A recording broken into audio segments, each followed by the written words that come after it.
The Lyran Palace was a fortress of glass and light, vast, shimmering, and soulless. Its corridors hummed with alien music, coldly perfect and endlessly repeating.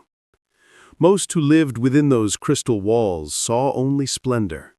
But Marcus Hale, the palace janitor, saw the truth, the cracks, the silence, and the exhaustion beneath the shine.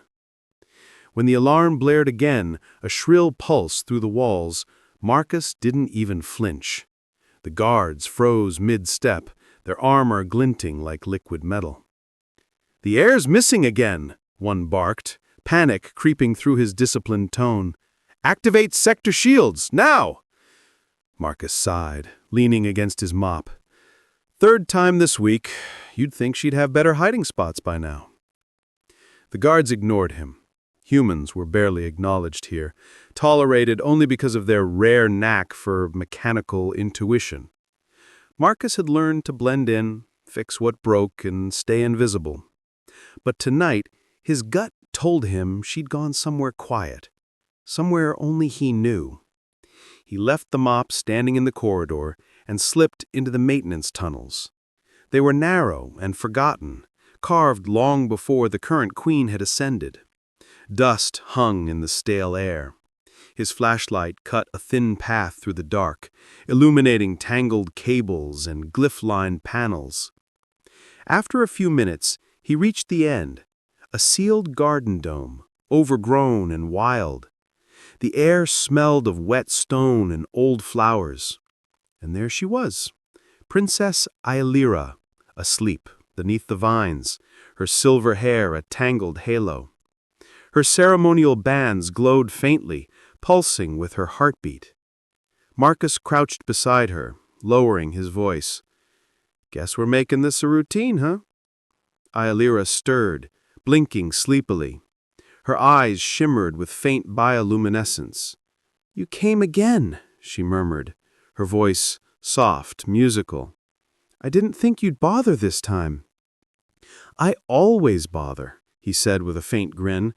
"Wouldn't want Her Majesty to think I'm slacking on cleanup duty." Ailira smiled weakly, but didn't laugh. "They keep me in gold rooms, surrounded by guards. But the air in there," she shuddered, "it feels like breathing glass." Marcus sat down beside her, careful not to touch the glowing cuffs on her wrists. "You've got the galaxy at your feet, kid, but that doesn't mean you've got freedom." She turned toward him, studying his face as though searching for something she'd never seen before. "Humans are strange. You live in chaos, yet you look free." I shrugged. "Freedom's not order, it's choice, even if it means making a mess." Ailira's gaze softened. "Then maybe that's what I want, to make a mess." He chuckled, pulling his jacket over her shoulders. "Start small, maybe by not freezing to death." For a moment, peace returned. She leaned closer, eyelids drooping. The hum of the power systems lulled her to sleep again. This time, deeper, calmer. Marcus watched her silently, knowing what would come next. The footsteps of armored guards, the Queen's fury, the inevitable blame. But as he looked at the young heir, her face unguarded and human-like in sleep, a quiet resolve formed inside him. Maybe this time, he wouldn't let them take her back. The sound of boots thundered through the tunnels before Marcus even reached the corridor. Blue light flared as a dozen Lyran guards appeared, tall, thin, faces hidden behind mirrored masks. Their weapons hummed with restrained energy. "Step away from the air," one ordered, voice metallic and cold. Marcus raised his hand slowly.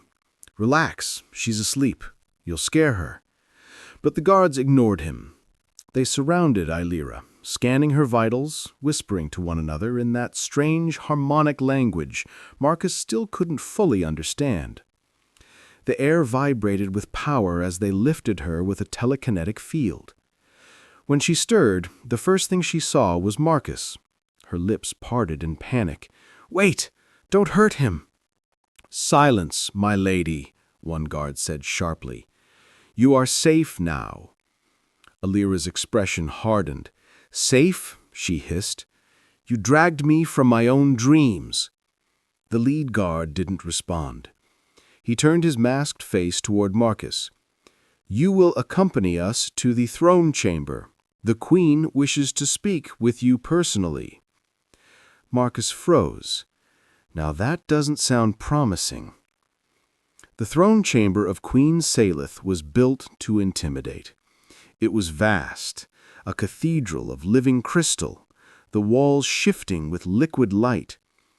The queen sat upon her dais like a star given form. Luminous skin, crown of plasma, eyes sharp enough to cut through silence itself. Her gaze landed on Marcus. "Human," she said, the word both title and insult. "Explain why my daughter was found in your presence, again." Marcus stood straighter, though every instinct told him to bow. "She wasn't in danger, Your Majesty. Just tired." "Tired?" the Queen repeated, her tone glacial. "My heir does not sleep in the arms of servants." Alira stepped forward suddenly. "Mother, it was my choice. I went to the lower tunnels myself." The Queen's light dimmed. "Alira, you will speak only when commanded." But the princess didn't flinch. "Then command me to speak truth," she snapped, voice trembling. "Marcus treats me like a person. None of you do." The silence that followed was heavy and electric. The Queen's eyes shifted toward Marcus again. "Human empathy," she said softly, as if tasting poison. "A dangerous trait." Marcus met her gaze evenly. "Sometimes it's the only thing that keeps people alive." A ripple of shock ran through the guards. No one spoke to the Queen like that. For a long moment, she said nothing. Then, almost too softly to hear, "Remove him from the palace." "Mother!" "Now." Alira's cry echoed across the chamber, but the guards obeyed. Marcus didn't fight as they took his badge, his tools, his ID, only met the princess's tearful gaze one last time. Before the doors sealed behind him, he managed a faint smile. "Don't stop running, kid." And then the palace doors sealed, cold, final. And Marcus Hale, the human janitor who had made a princess laugh, was cast out into the endless city beyond the palace walls. The city outside the palace was a labyrinth of metal and mist, a living machine that stretched for miles. Neon rivers ran between spires, and enormous sky trains hissed through the fog like ghosts. For the first time in years, Marcus Hale breathed air that wasn't filtered by palace systems. It tasted rough, real. He found work in the lower sectors, fixing oxygen pumps, welding hull plates, unclogging water conduits. The people there didn't bow or whisper. They just worked, lived, and laughed through the grime. It felt like home. Still, he couldn't stop thinking about her. Every time he looked up at the palace shining above the clouds, he wondered if Alira had managed to keep her spark, or if her mother had caged it completely. Then, one night, while repairing a faulty light array on a service tower, he found a small silver drone waiting for him. It hovered at eye level, silent, its surface engraved with royal glyphs. He frowned. "You've got to be kidding me!" The drone's iris opened. A soft hologram flickered to life. Alira's face, pale and anxious. "Marcus, if you're seeing this, it means I've disobeyed again." He froze, the city's wind roaring around him. "They've tightened my confinement.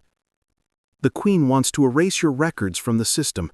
I tried to stop her, but—" She hesitated, looking down.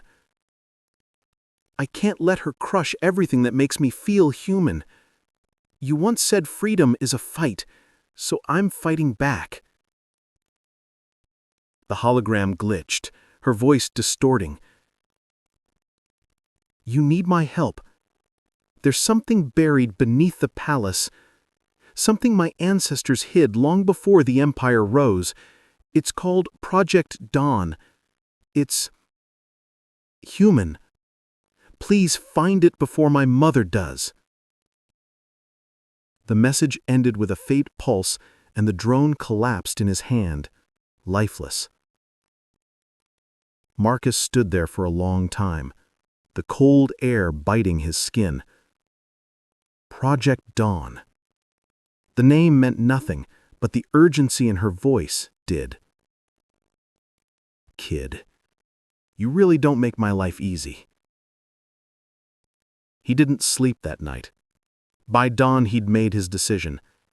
If Aliera was in danger, if the Queen was planning something involving human tech or worse, he wasn't going to sit it out. He'd cleaned her floors, fixed her machines, followed her rules, but that was before he'd seen what they called mercy. By midday, Marcus had reached out to contacts among the human maintenance crews, the quiet, forgotten workforce that kept the alien city running. They were janitors, mechanics, cleaners, invisible people like him. But they listened when he spoke. "You all ever wonder why they keep us out of the palace archives? I think it's time we found out."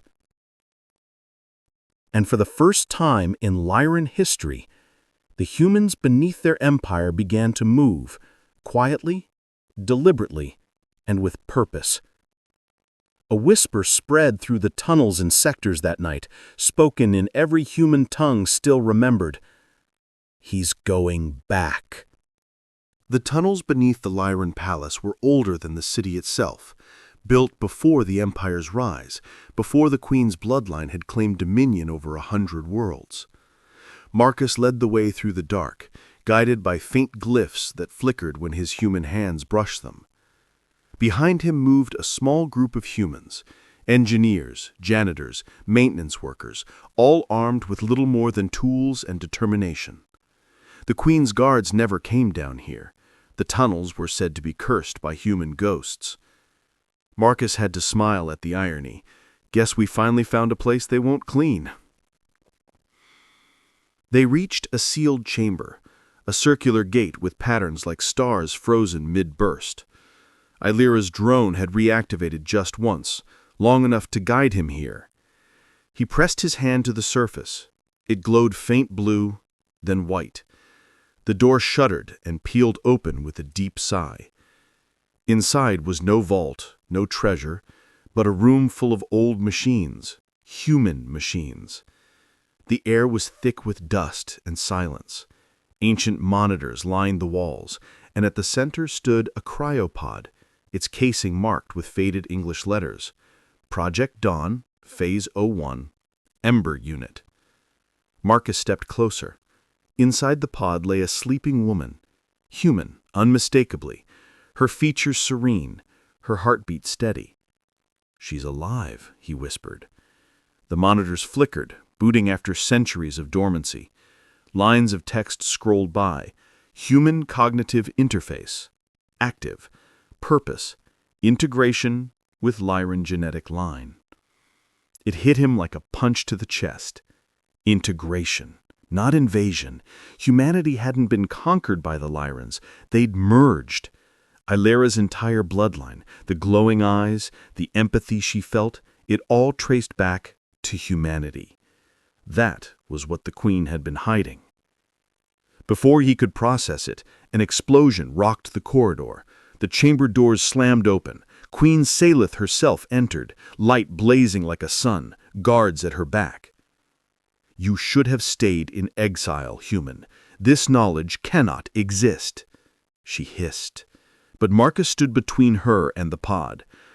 "It already does. In her." Illyra stepped into view behind her mother, her face pale, but her eyes defiant. "He's right." The queen's voice cracked with fury. "You are not human, Illyra. You are perfected." "No," Illyra said quietly. "I am proof you needed us." And before Salith could speak again, the princess placed her glowing hand on the pod's surface. The lights across the room flared to life. Data streamed into the air, genetic codes, ancestral memories, the truth of a shared origin. The palace itself trembled as the system broadcasted across every network, every colony. When the glare faded, the queen's power flickered, her light dimmed. Illyra turned to Marcus, tears bright in her eyes. "You gave me the courage to see who I am." Marcus smiled faintly. "Nah, you already knew. You just needed to stop running." Above them, dawn broke. For the first time in centuries, real sunlight pierced the palace dome. And the universe finally remembered. Humanity was not gone. It had only been sleeping, waiting to wake in the heart of its own creation.